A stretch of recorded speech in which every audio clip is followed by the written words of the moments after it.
Livestock are the backbone of the agricultural sector in Tajikistan, Central Asia.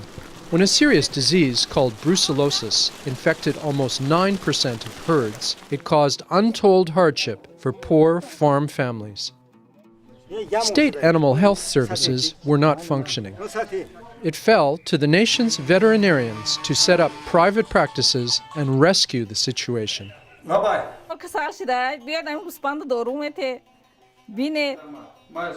Dr. Shohazanov cares for the sick animals of several villages in southern Tajikistan. This morning, he is off to treat Mrs. Musulmanova's sheep. He will charge her for the service, something he couldn't do under the communist system.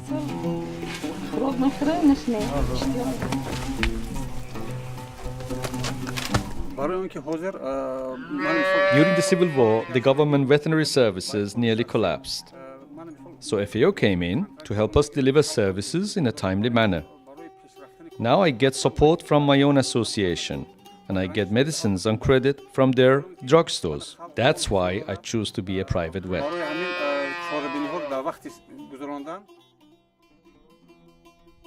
Dr. Shohazanov and hundreds of other vets around the country have vaccinated 1.7 million animals against brucellosis, which causes abortions and reduced milk production. 8.5% of animals had the disease. After 6 years, that has dropped to 2.5%, a major achievement. Brucellosis has been a problem not only for the animals. Even my son had the disease. Now my son is better and I am making more money, which I spend on food and education for my family. The human variant of the disease, which spreads through tainted meat and milk, has also been brought under control. The initial emergency phase of the brucellosis campaign was subsidized by the European Union and Sweden. Wanting to foster a self-reliant private sector, not one dependent on foreign aid, FAO insisted that the subsidies had to end eventually. We explained from the beginning that one day the project would end, and the cost of vaccination would be covered by the farmers themselves. The private sector is thriving and the number of animals in our area increases year by year. FAO has been active in Tajikistan for the past 12 years.